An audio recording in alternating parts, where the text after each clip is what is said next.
Namaste, my friends. Welcome to Bhakti Yoga Conference, Grace in an Age of Distraction. My name is Happy Jack, the founder of Happy Jack Yoga and a Master Divinity student here at Harvard.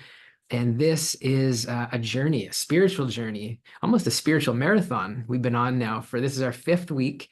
And we're bringing in different prominent voices from the Bhakti tradition. We have monks and scholars and yogis and thought leaders and musicians, scientists, therapists, entrepreneurs, people from all walks of life. And actually today we have a monk that's completely dedicated his entire life to the propagation of Bhakti and making the world a better place.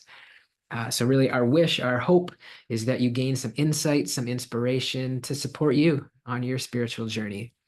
As of now, we got over 4,100 registrations. So thank you so much for being here with us. Many of you catching the recording. If you're here live, you have the gift of being able to ask a question. We will take Q&A at the end. So please have those questions handy. I'll spotlight our esteemed guest today while we say a few words. Please welcome to the screen Bhakti Rasamrita Swami, who is a sannyasi in the ISKCON tradition. Maharaj teaches the eternal message of Sanatan Dharma all over the world, including India, Singapore, UK, USA, Australia, and Russia. He's presently one of the trustees of ISKCON India. He's a member of the Vrindavan Executive Board, which oversees the management of ISKCON Vrindavan. He's previously served as temple president of ISKCON Chowpatty in Mumbai and also ISKCON Vrindavan. He oversees the management of ISKCON Belgaum in the Karnataka state of India, where he is inspiring and nurturing a large community of local devotees to practice Krishna consciousness. In line with the principle of simple living and high thinking, he is actively involved in the development of a self-sufficient Vedic eco-village 40 kilometers from Belgaum called Gokul Dham, spread over 450 acres of lush green forest. And I'll just say, we've been hearing a lot about Govardhan Eco-Village. This is another beautiful project, distinct near Belgaum. So apart from regularly lecturing at a wide variety of forums in India and abroad, he also guides aspirants on the practical application of Vedic wisdom in day-to-day life. And I must just say, Maharaj, it's such an honor to have you here with us. The majority of the speakers who have joined us for this virtual conference are individuals that I, personally crossed paths with these past few years on the path of Bhakti. But you're an exception. This is the first time we're meeting, but yet you came so highly recommended by so many devotees that we had to extend an invitation. And actually, 2 prominent teachers on my Bhakti path have been Gauranga Prabhu and Radhesham Prabhu, who both spoke at this conference. And we understand that it was actually you who helped plant the initial seeds of Bhakti in their hearts. So we're so grateful to you, Maharaj, to have you here with us. And the title of today's session, I love it. It's called Krishna, the Blue Musician Who Takes Away Our Blues. My friends, if you are ready to get started with Bhakti Rasamrita Swami, throw your arms in the air and loudly chant, Haribol. Welcome, Maharaj. You just click the accept the unmute button, and we will have you here with us. Hare Krishna. Hare Krishna. Happy Jack, thank you very much. And a very good morning, I suppose, since most of you are in America, or whatever part of the day it is. If you are in other places, a happy day ahead, and I'm really happy to be with all of you today. It's a pleasure to be on this Bhakti Yoga conference. And I was delighted to be of some service to this conference. It's got a series of wonderful speakers, and I'm sure you have all relished the different talks over the last couple of weeks. Yeah. The topic, as Happy Jack has said, is Krishna, the blue musician who takes away our blues. As is our custom, we begin with certain auspicious invocation prayers. So I will, for about 2 minutes, chant these prayers, and then I will begin my presentation.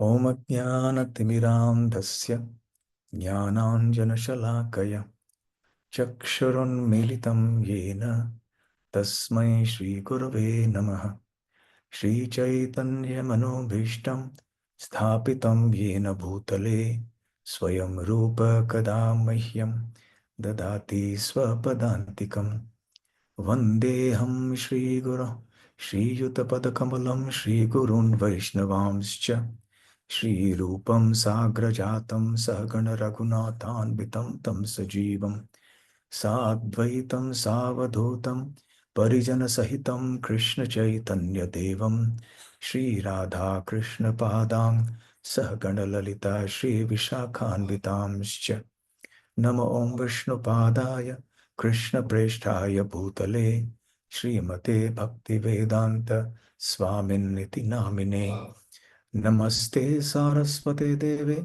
Gauravani Pracharine Nirvishesha Shunyavadi Paschatya Deshatarine Jai Shri Krishna Chaitanya Prabhu Nityananda Shri Advaita Gadadhar Shri Vasadi Gaura Bhakta Vrinda Hare Krishna Krishna Krishna Hare Hare Hare Rama Rama Rama Hare Hare. Thank you so much, Maharaj. If I may just step in for a moment, but before we begin your presentation, would would you share with us what brought you to your spiritual path? What brought you to this path of bhakti, just to help connect and understand where this is all coming from? Well, people normally expect some kind of a dramatic answer, something, some dramatic occurrence that could have happened, but it wasn't anything like that in my case. I had a friend in my class uh, in my post-graduation, and he introduced me to this literature of bhakti and to the International Society for Krishna Consciousness. And although I was skeptical in the beginning, but once I started reading the books, started understanding the philosophy, and met the devotees, my heart changed. And over a period of time, my convictions became more resolute. And one day, I then decided to uh, dedicate my life for serving the cause of bhakti. And that's how I'm here today. Wow. Beautiful. Thank you. That even just a little bit what you shared there, it can be very relatable. I know I also felt skepticism and wondered, am I crazy? Is this crazy? Does this make sense? No one else in my life is doing this. So it's actually very reassuring and helpful to hear that even yourself, who's now been doing this for decades, there was that moment earlier in the path where, you had to take the time and use your discernment.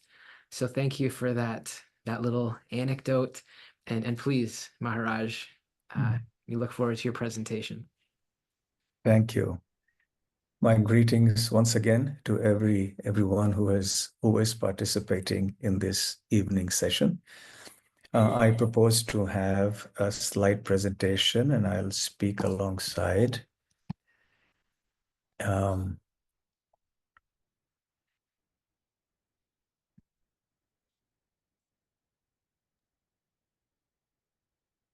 Give me a moment.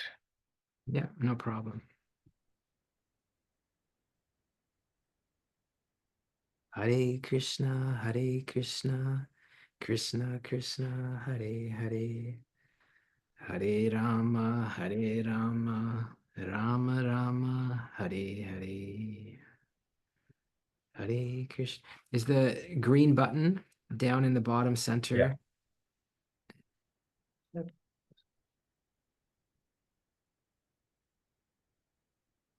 Hare Krishna, Hare Krishna, Krishna Krishna, Hare. There we go. Okay, Beautiful. here I am.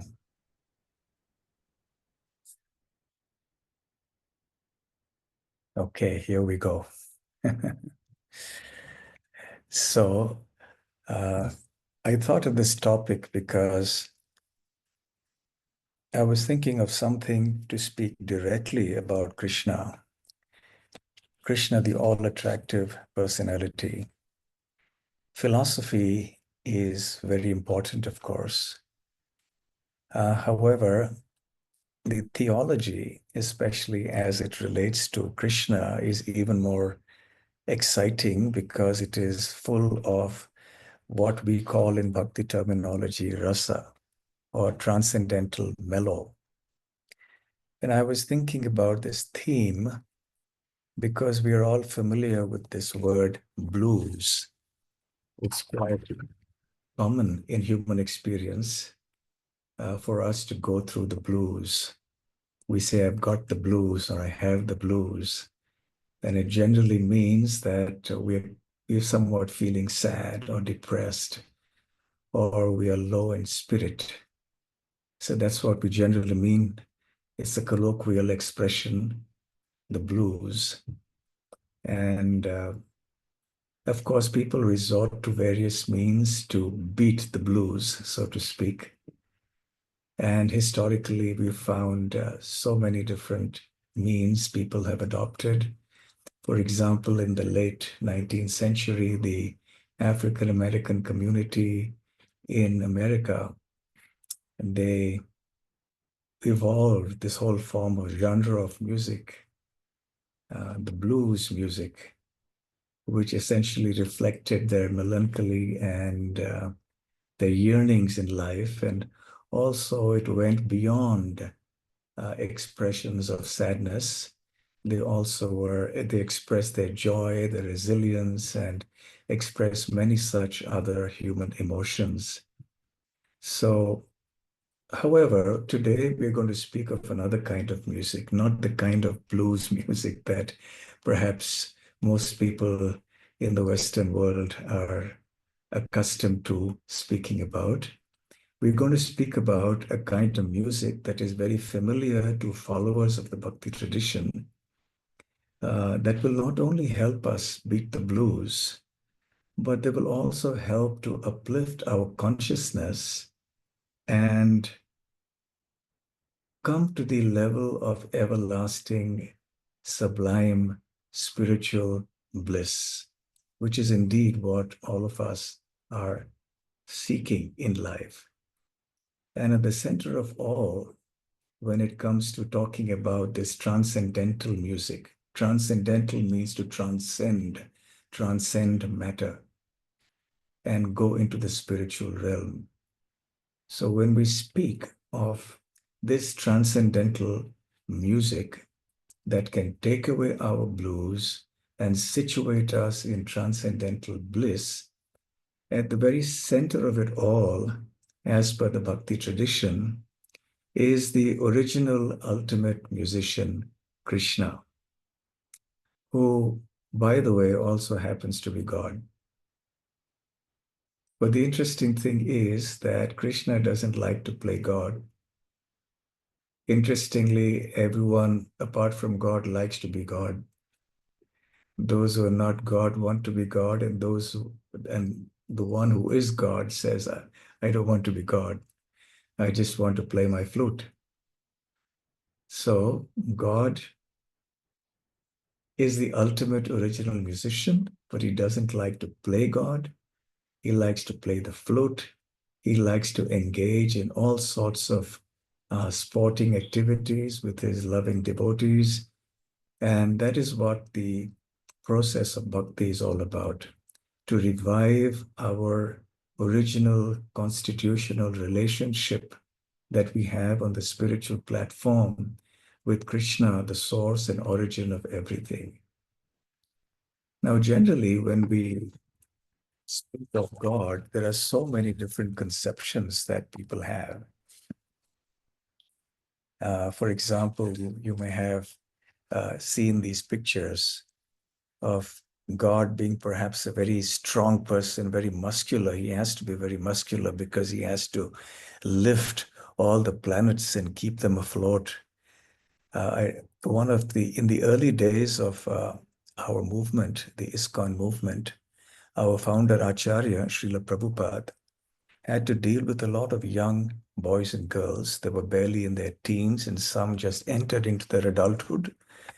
And one of them was a girl who was an artist. And Srila Prabhupada asked her to paint Krishna lifting the Govardhan hill. That's one of the celebrated pastimes of Krishna, where he stands at the age of 7, and with the little finger of his left hand, he raises a mighty mountain to protect his dear devotees, the residents of Vrindavan.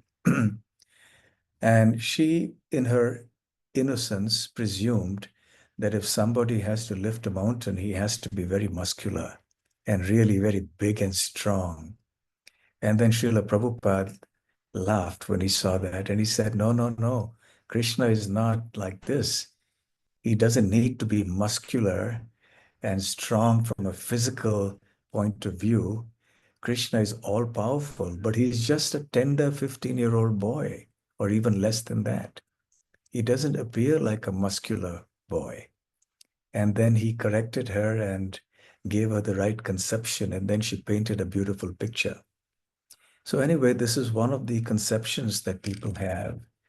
Another is perhaps of God being like a patriarchal figure, a kindly elderly person with white hair who is always looking down on us kindly and blessing us. Perhaps some others visualize God as someone or something that is formless, that doesn't have any attributes, no qualities, no form. Then there are others who visualize God as some kind of um, punishment personified, who's there to correct the wrongdoers and punish them. And perhaps on the other hand, someone who can grant them their wishes and bless them with all the luxuries and happiness of life. So these are different conceptions, but actually in the Bhakti tradition, from the Vedic scriptures like the Bhagavad Gita, the Srimad Bhagavatam, and other scriptures, we understand that the original source of everything, the supreme absolute truth, whom we commonly call God, is not like this. He has unlimited strength. He has unlimited mercy. He has unlimited love. He has all the different qualities, but these qualities are manifest through a very sublime form and a personality like this. Now, if we show this picture to someone and say, this is God, you will probably be met with an incredulous expression on the person's face, and he or she may say, well, this doesn't quite look like God. I mean, where's all the power and where's all the capacity to create the universe and destroy it and run the whole show, so to speak?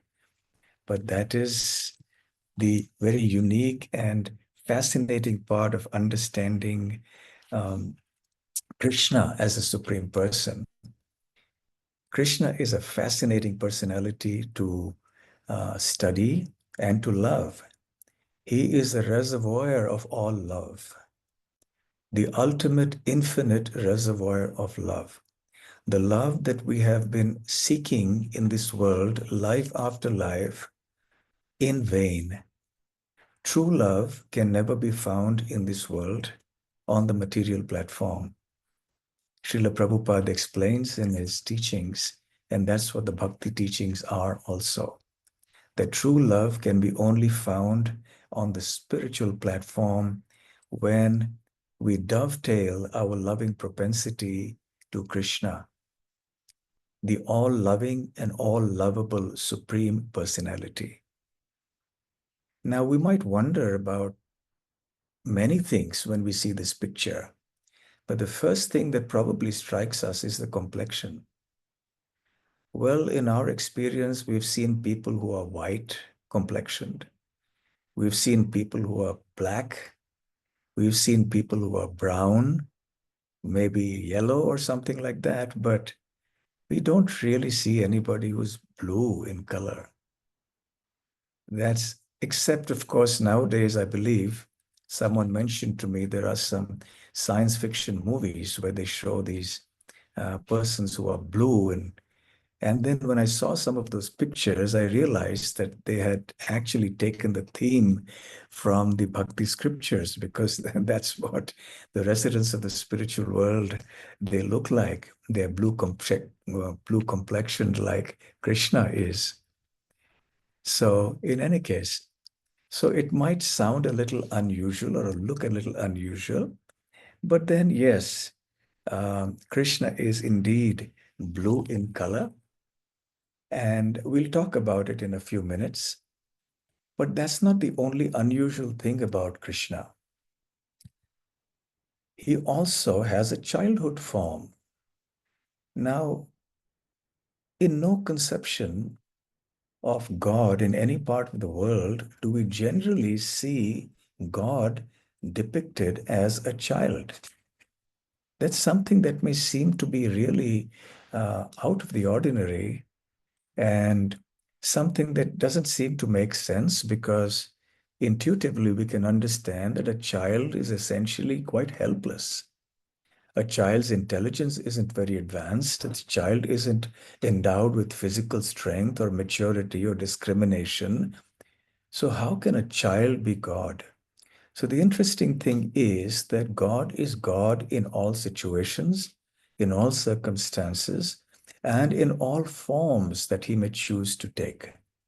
So when Krishna takes on the form of a child, he still remains God, and therefore the infinite power, mercy, love, and all the other unlimited attributes that he has continue to reside in him and manifest in his persona as he performs these pastimes.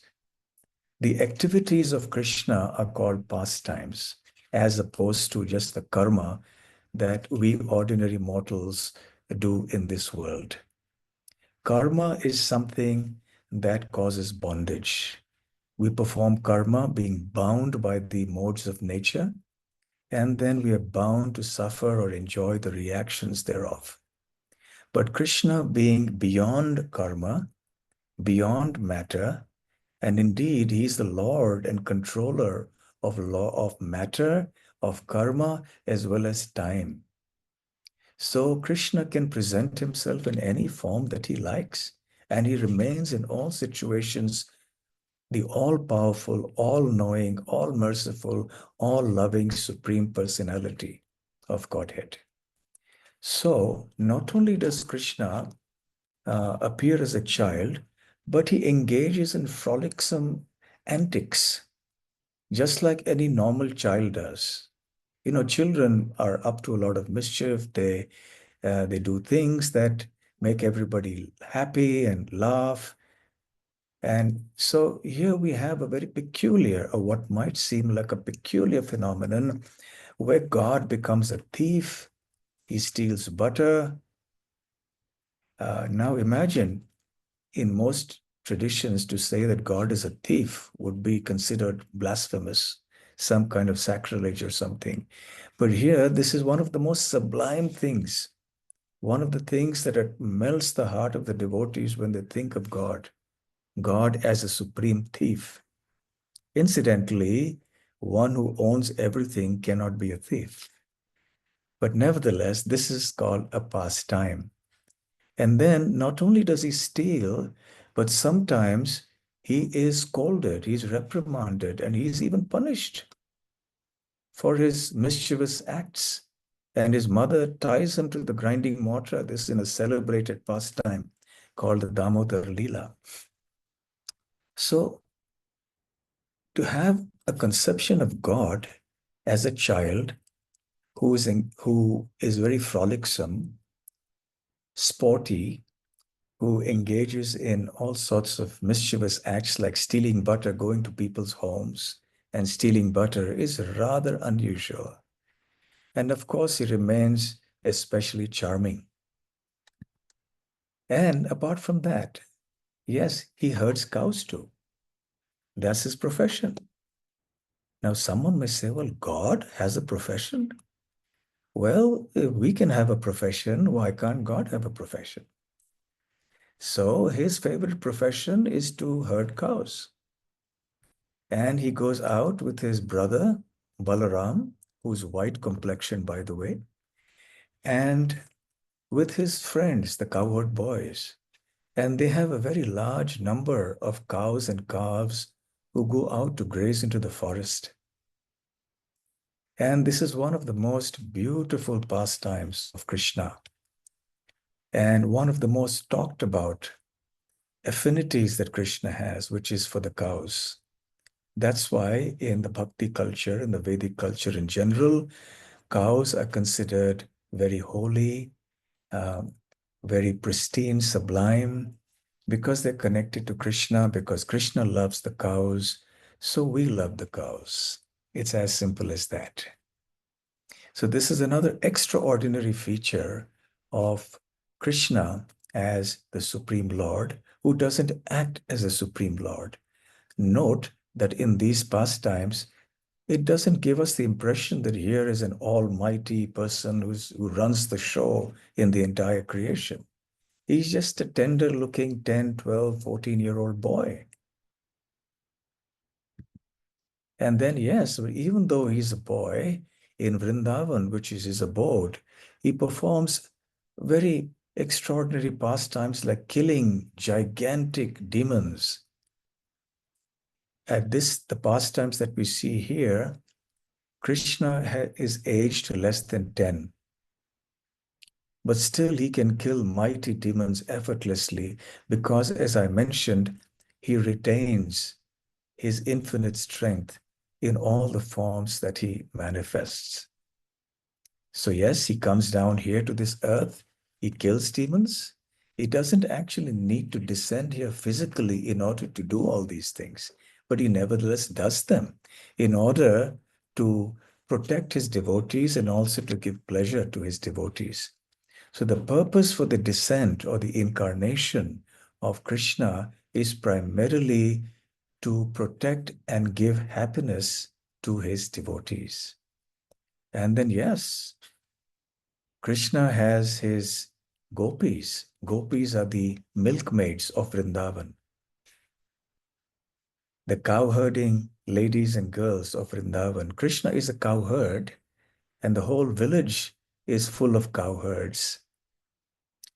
One time, when I was living in Vrindavan, we had an ambassador from a European country who was visiting us, and I escorted him to the altar where we saw a deity of Krishna and Radha, who is his eternal consort. And he saw Krishna and Radha. You can see the two of them on the picture on your left, Krishna and Radha Rani standing close together, surrounded by the other gopis who served them.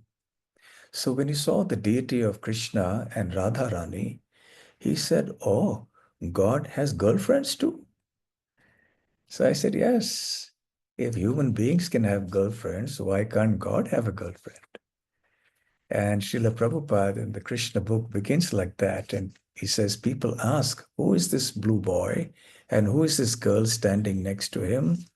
And then he goes on to explain who Krishna is and who Radha is. So in any case, these are some extraordinary features about God in his ultimate sweet manifestation, in his original form. And you might have noticed a very common feature in all the pictures of Krishna that I showed you so far. In each of them, Krishna is playing the flute. Yes, you might ask, well, why the flute? Why not, let's say a violin or something? We'll Well, that's his pastime. He likes that. He's an expert in playing any instrument, but nevertheless, he chooses to play the flute. And let's talk a bit about Krishna's blue complexion. Since we're talking about the blue musician, how come Krishna has a complexion that is blue, that is so unusual? We've never seen anything like this except in the movies of late. So there is really no philosophical answer. All the many people attempt an answer and they say, well, because the blue is the color of the sky, or blue is the color of the spiritual world, or blue is perhaps, or because Krishna, the word in Sanskrit means dark, so is blue, black kind of a complexion. But actually, the answer is that there is no answer. It's just Krishna's choice. That's the way he prefers to be. That's the meaning of individuality. Just like each of us wants to present ourselves to the world in a certain way. And that's our individual choice. We have our individual preference to maybe tie our hair in a certain way, to wear a certain kind of dress, or to speak in a certain way. That's what individuality is all about. And bhakti doesn't in any way compromise one's individuality. Rather, it nourishes that and brings it to perfection. So Krishna is also the supreme individual. He chooses to have a blue complexion of this sort. But it must also be pointed out that because he's complete, he's perfect and all-powerful, he is not constrained to be only blue. If he likes, he can change his complexion. He can assume other forms that have other colors, and indeed that is the case. We have, for example, uh, the avatar or the incarnation of Chaitanya Mahaprabhu, who is golden in color. We also have another incarnation in the boar form, Varaha, who is perhaps red in color. There are incarnations that are white, those that are red, those that are darkish blue, like Krishna, those that are yellow or golden. So Krishna can manifest any form that he likes in any color. But this is the original form and complexion of Krishna. And this is what he chooses. So unfortunately or fortunately, there is no philosophical answer to this. Just like when you say, God is the ultimate source of everything. He's created everything. People ask the question, well, then who created God? The answer is no one created God. So God is, he is the ultimate full stop where everything begins and everything ends. So similarly, there are some things that do not have a philosophical answer. Of course, we can't be whimsical about it. There has to be a philosophy behind our understanding of God. But beyond a certain point, we have to see that Krishna as a supreme person is free to present himself in any way that he likes. So now it also needs to be pointed out that Krishna's body is not like our body. Our body is made of substances that perish. This is a material body made of solids, liquids, gases, radiation, heat, and so on and so forth. And when we die, it either turns into ashes or dust. It's destroyed. But Krishna's body is completely spiritual. In Sanskrit, we call it Sat, Chit, and Ananda, eternal, full of knowledge, and full of bliss. So that's the way Krishna is. So his body cannot be destroyed. And the attributes of Krishna's body cannot be understood only by means of material analogies. Because we are accustomed to material analogies. Our experience of the world is what limits us. We don't have experience of anything beyond this world. So therefore, when we want to understand Krishna's complexion, then the Shastras, the scriptures, they give us the closest possible analogy that could exist in our realm of experience. For example, you talk of Krishna's complexion is like that of a freshly formed rain cloud. Well, it's the closest approximation in the material world, but it's not actually like that because Krishna's complexion cannot be understood by material analogies alone, but it's a small indication. They give us a hint. And in the Vedic theology or philosophy, there is a kind of a logic that's called Shakha Chandra Nyaya. Shakha means a branch, Chandra means the moon, and Nyaya means logic. The logic of the moon seen through the branches of a tree. When a mother wants to show her child the moon and the child doesn't know where to look, then the mother goes to a point where the moon can be seen between two branches, and she points out to the tree, which is more easily relatable to the child, and says, "Look between those two branches, there is the moon." But actually, the moon is far away. The moon is not between the two branches. But nevertheless, it gives an indication. So similarly, whether it's Krishna's blue complexion, his form, his flute playing, his musical skills, and so on, are completely incomprehensible to us limited living entities. But nevertheless, our scriptures do give us some hints, and it is imperative for us to try to understand this knowledge so it deepens our appreciation and love for Krishna. And the full realization of all these things will happen only when we actually go to the spiritual world, when we attain the perfection of our life. And yes, coming now to Krishna's flute, which is, as I said, his favorite activity. The flute is his constant companion. And also, just like he chooses to have blue as his complexion, that's not something that we can choose. We are born with it, and we're stuck with it, unless, of course, nowadays someone goes for some kind of surgery or something. But Krishna can choose his complexion, and similarly, he chooses his preferred musical instrument as the flute, rather than, let's say, the drums or the violin or anything else. So Krishna plays the flute all the time, and it's mesmerizing. The, the way Krishna plays the flute enchants and captivates the entire creation, the material and the spiritual world. The kinds of melodies he plays, the skill that he displays when he plays his flute are absolutely out of this world, beyond this world. The likes of which we can never possibly see, even in the most gifted musician.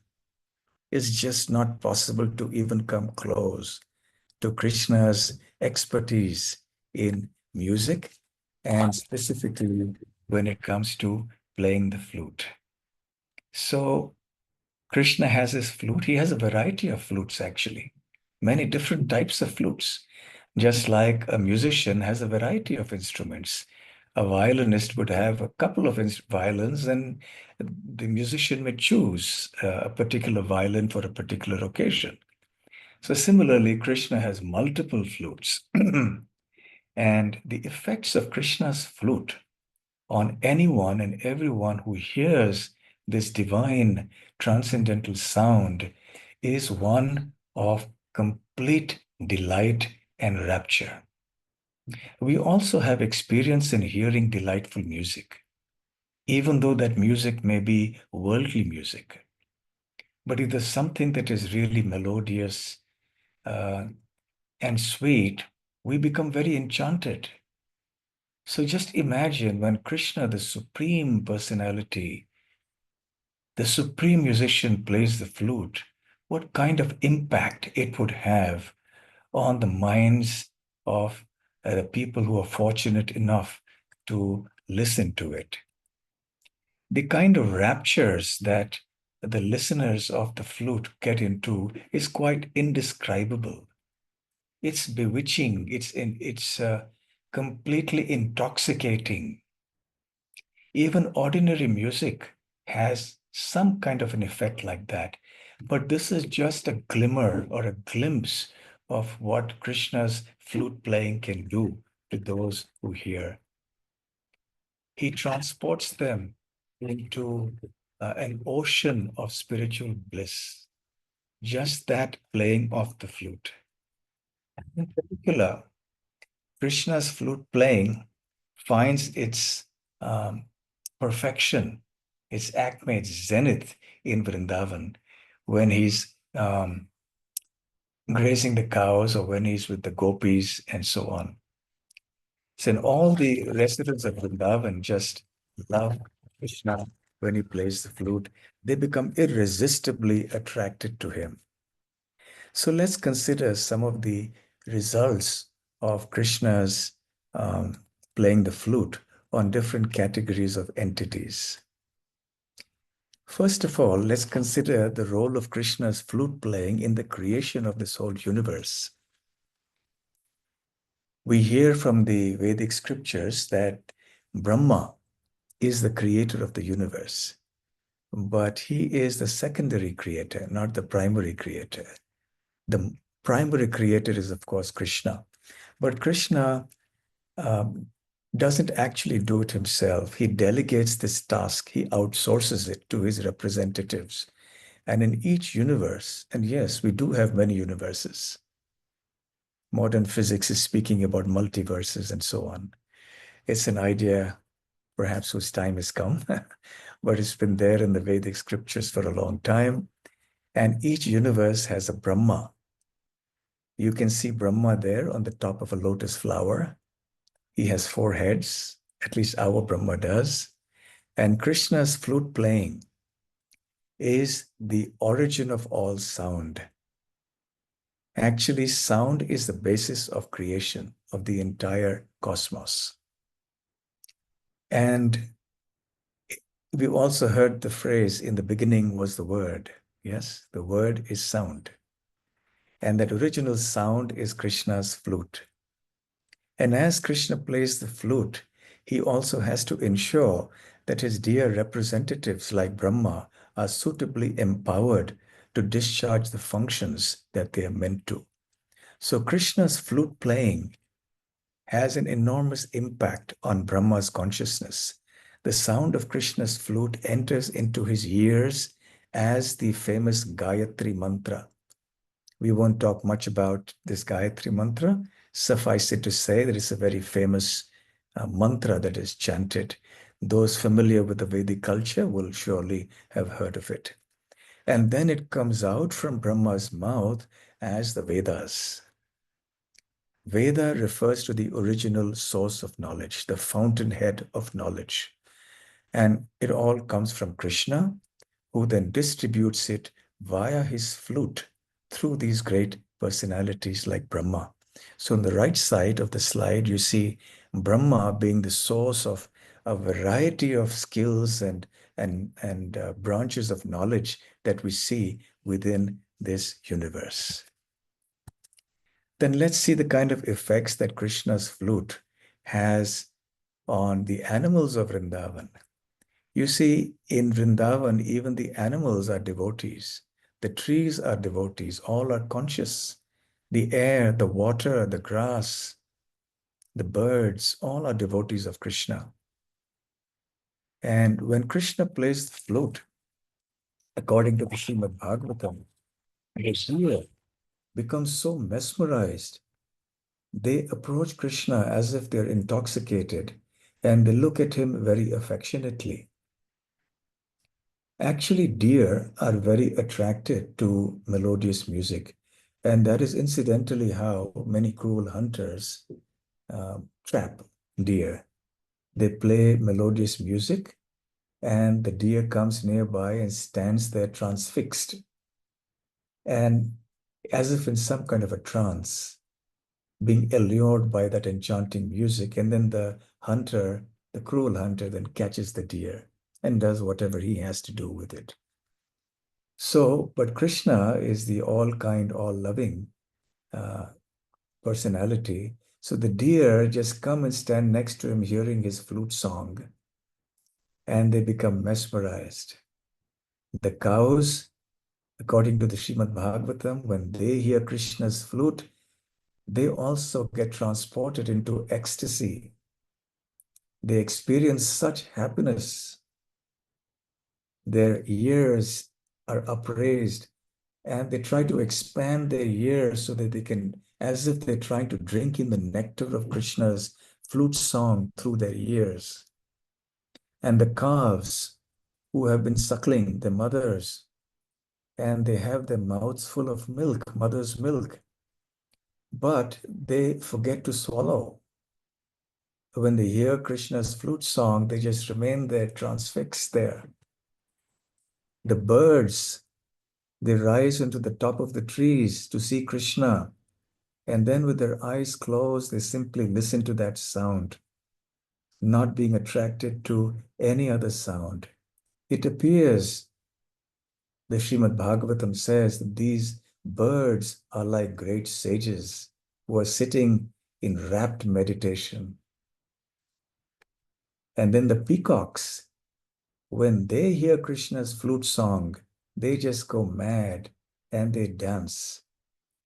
I don't know how many of you are familiar with peacocks. I don't know if you have them in America, but in India, in many places, we have peacocks. And they're well known for their plumes, and they're well known for their beauty. They're well known also for their dancing skills. They dance very attractively. So some of our scriptures talk of a wonderful pastime when the peacocks approach Krishna and they tell him that Krishna, please play the flute so that we can dance in accompaniment to your flute song. And they surround him in a circle. And as Krishna plays the flute, the peacocks dance and dance to their heart's content. And a very beautiful scene unfolds. And then Krishna becomes so happy that he appreciates their dancing. And out of gratitude, the peacocks themselves offer their feathers to Krishna because that's all they can offer. And then Krishna places that feather in his hair or in his turban. So that's another feature that you will note in every picture of Krishna or painting, that Krishna wears a peacock feather. So the peacock feather has been gifted by his dear devotee peacocks in the spiritual world in Vrindavan.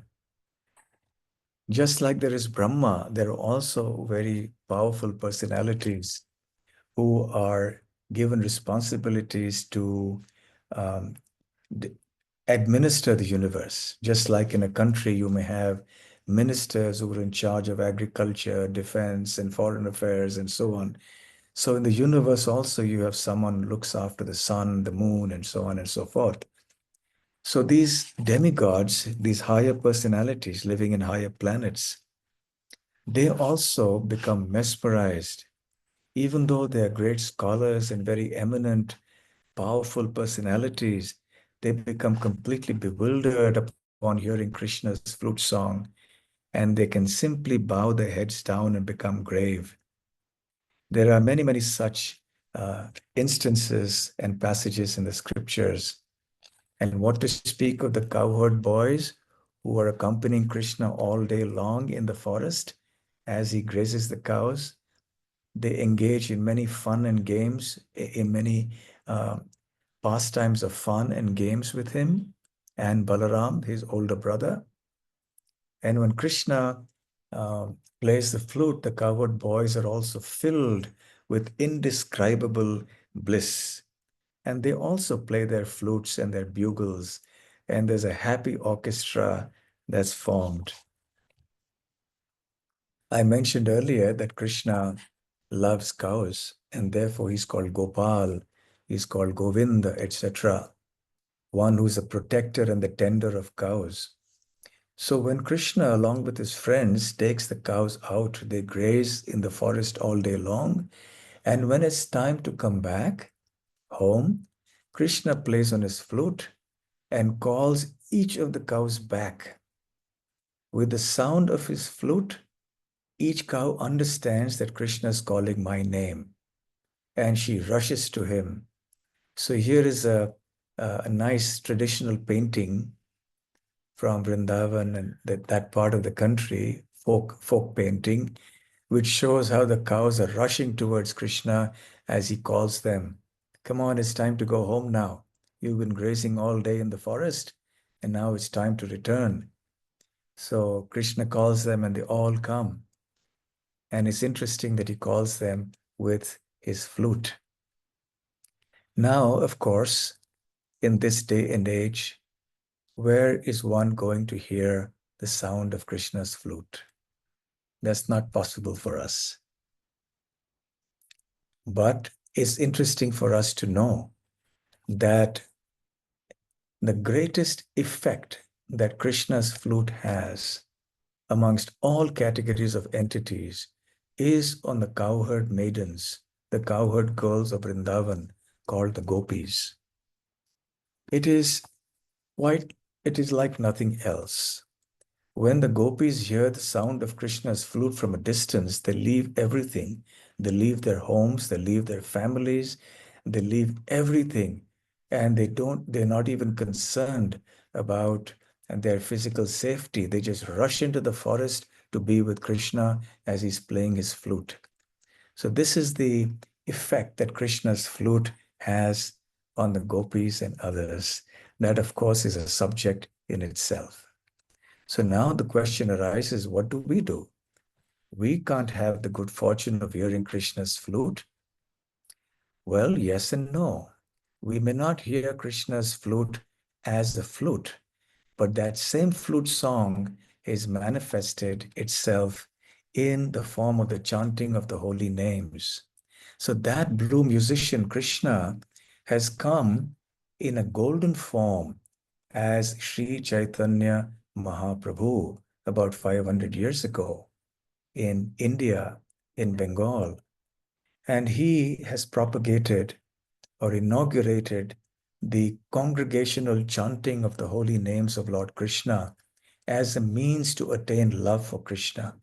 So this is at the heart of the process of bhakti, the chanting of the holy names of Krishna. So therefore, by chanting the names of Krishna, as we see here in the picture, the modern day devotees of Krishna can also actually associate with Krishna's flute song, because there is no difference between the chanting of the names of Krishna and Krishna's flute song. And of course, it would be very befitting for us to make a grateful mention of Srila Prabhupada, the founder Acharya of the International Society for Krishna Consciousness, who is arguably the chief propagator of the Sankirtan movement worldwide. And we owe our heartfelt thanks to him. If it weren't for him, perhaps we would not be here today at this session. Thanks to what he has inaugurated in the modern day world, the path of bhakti has become accessible and easily available to everybody. So thank you all very much. I'll stop here and we'll have some comments or questions. Thank you. Hare Krishna. Thank you so much, Maharaj. We're sending our love, gratitude, appreciation over to you. Oh my goodness. That was such a Thank you. beautiful presentation. I could listen to you talk all day. I've got to find your audio files and just relish this. It was so helpful the way that you went through that. And I've got a question. I see we've got another question ready. I guess what's on my mind, just the way that you presented this so nicely. So how does your understanding of Krishna, of God, you know, understanding what you just explained, how does that inform your life? Because how do you then live your life? How do you make decisions? How do you decide how to act or think or how to serve? Just helping to bridge that gap a little bit, because it was just so helpful the way you presented that. And now I'm thinking going forward, for your own personal experience, how does it inform your life? Well, you see, we all take decisions every day in our life. Many, many decisions every day, from small decisions and perhaps sometimes some big decisions. I think the importance of connecting everything to Krishna is is something that we should never neglect, because ultimately attaining love for him, realizing him, is the goal of life. So all our decisions should be taken keeping in mind the impact that they would have on our Krishna consciousness in the short term, medium term, and perhaps the long term. So whether it's a question of eating more than a certain amount, or whether it's a question of taking some very major decision in life, everything should be seen in the context of how it is going to affect my spiritual consciousness. How will it increase or decrease my love for Krishna? Will it take me further away from Krishna or bring me closer to him? So that should be the determining criterion in the matter of decision making for a sadhaka or a practitioner who's very serious about making spiritual progress. Wow. I love that. I wish I was able to ask that question before I made every decision and said everything. That's very inspiring and something to look forward to. But we got another question. Let's get Sarah and George on the line here. Kent, UK, you guys have not missed a session this whole conference. Oh, yeah, we're still going. Here we are. Thank you for that lecture, Prabhu. That was fantastic. I've got hopefully an interesting question for you. I know that it's talked about that you can relate to Krishna as a child or as a friend, or with the gopis with Arjuna. Which one resonates with you? For me, I kind of relate to the Krishna Arjuna dynamic. For me, I see him as a mentor, but I was just wondering how you saw him and how you related to him, and also how perhaps that's impacted your life. Well, I made a brief mention of individuality. Individuality is eternal. It cannot be destroyed. We cannot merge into some impersonal light and extinguish our individuality. That's not possible. And therefore, we must try to tap the individuality to move in a direction that fulfills every yearning of the heart in relation to Krishna. So different individuals will do that in different ways. Different strokes for different folks. So therefore, someone may like to love Krishna in one way, someone may like to love Krishna in another way, and all of these are bona fide, so long as it's not something that goes beyond the authorized teachings from the Vedic scriptures. One cannot whimsically or frivolously assume a certain relationship with Krishna. That would be premature. Rather, one should follow the process of Bhakti Yoga as described by the great teachers of Bhakti Yoga and systematically, assiduously cultivate our relationship with Krishna. And when that relationship reaches a certain level of maturity, then everything will be revealed. We are perhaps not at that stage in life where we can figure out exactly what our relationship with Krishna is, or even what it should be, or even what we would like it to be. Let me give a simple example. When you ask a 6-year-old, what would you want to be? He says, I want to be an astronaut. You ask the child after 2 years, what do you want to be? I want to be a doctor. Another 2 years later, no, I want to be a sports star, So they've not yet matured enough to understand what they really want to do in their life. They're too young. So similarly, most of us would perhaps be too young in our spiritual journey to actually realize our specific relationship with Krishna, or even perhaps to know what we would like to be in relation to Krishna. What kind of a relationship or rasa would we like to have? So therefore, the answer is to simply follow the process. And as we follow the process, automatically Krishna very kindly from within, over a period of time, will continue to inspire us in certain ways, give us realizations, give us an understanding, and push us in a certain direction as time goes by. And also, it's important to note that we should always take advice from those who are spiritually knowledgeable, who can guide us. Okay? That's why we're here. Thank you for that answer. That was great. Thank you. Beautiful, Okay. beautiful. I just want to say a fun little story. This learning, because I know there's some on the call that also wouldn't know this yet, but just a couple days ago, we have a little mentorship group with Sarah and George and some in our community. And you were asking about, sometimes we refer to devotees as Das and sometimes as Prabhu. So we went through that. We identify as Das as a servant, but we honor others as Prabhu. And I know you took that coaching on so quickly and shared it here. And actually, the final piece I forgot to share when we're speaking to a sannyas, someone who's dedicated their life, it's actually Maharaj is the term. So now we got Das, Prabhu, and Maharaj. But Maharaj, thank you so much for taking the time to be here. But let's send our love, gratitude to Sarah and George. Beautiful questions as always. And Maharaj, thank you so much for your time. We're going to share a link underneath the video with ways to stay in touch with you on Instagram, your website. So grateful for your association.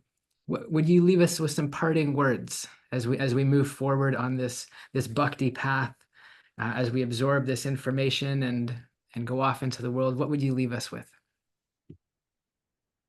The best thing I can do is to leave you with the best mantra of all. Hare Krishna, Krishna Krishna, Hare Hare, Hare Rama, Rama Rama, Hare Hare. And that's our flute song. And the blue musician will perform his wonders and miracles from within our heart if we just continue to recite devotionally this mantra. Beautiful. Thank you so much, Maharaj. So grateful for you to be here. Thank you all for being here, for tuning in from all around the world. Wishing you an amazing, beautiful rest of the day. And we will see you all again very soon. Hare Krishna. So thank you. Happy Hare Jack. Krishna. Hare Krishna, Guru Maharaj. Hare Krishna. Hare Krishna. Hare Krishna. Hare Krishna. Hare Ram, Hare Hare Ram, Krishna, Ram Dhanut Ram, Hare Pranam. Hare. Thank you so much, Guru Hare Maharaj. Krishna.